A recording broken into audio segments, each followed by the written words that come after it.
The bus driver on Route 336 stops illegally every day at kilometer 7 for exactly 2 minutes. Today I found out why. I've been commuting this route for 6 months, ever since I moved to Voluntary.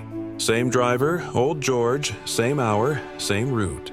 And every single day, at kilometer 7, where there's no bus stop, he stops. The first time, I thought it was a mechanical problem. The second time, I thought he was waiting for someone. After a month, I realized it was a ritual. This morning, when he stopped again, a woman in the back lost her patience. Stopping for no reason again? Why can't you just drive normally? Old George stood up and turned toward us. For the first time in 6 months, I saw him speak to the passengers. "I stop here for my daughter," he said simply. "Then she should come to the stop like everyone else."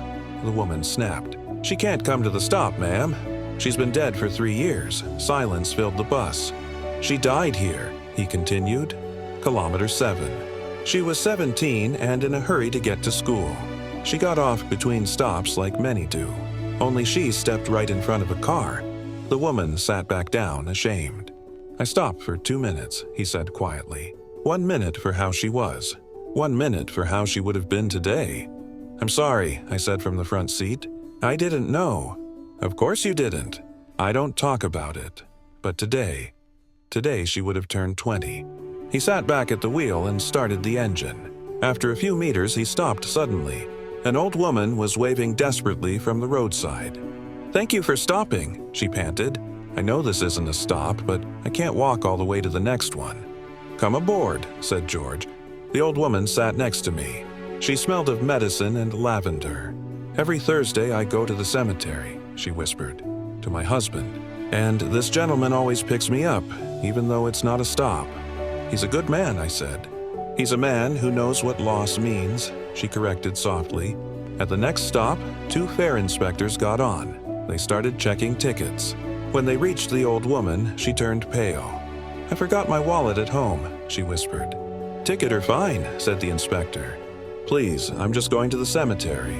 I'm a pensioner." "Fine, ID, please." Georgi stopped the bus and came toward us. "She's with me," he said. "What do you mean with you?" asked the inspector. "She's the mother of a student I used to drive to school. Now I drive her to the cemetery." "That's not how it works, George.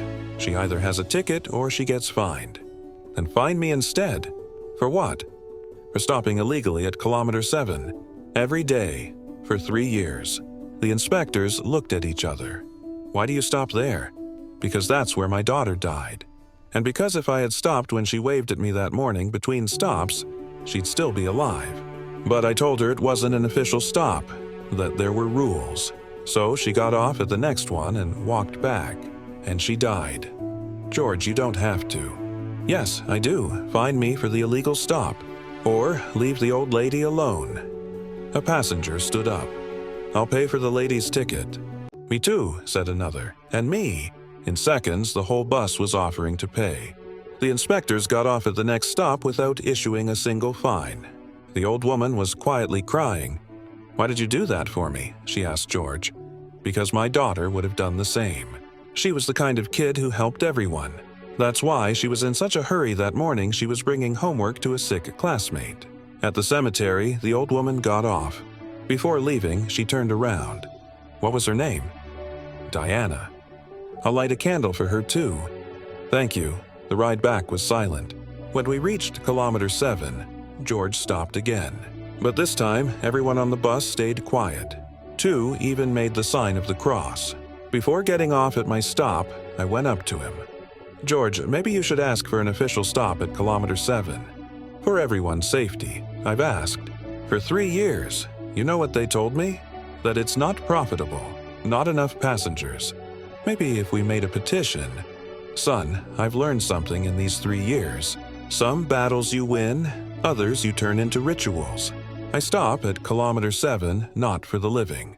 I stop for Diana, so she knows her father hasn't forgotten. That her father stops every time someone waves. That her father learned the lesson. Last month, the city finally approved the stop at kilometer 7. It will be called Diana Station. George still stops for 2 minutes. 1 minute for how she was. 1 minute for how she would have been.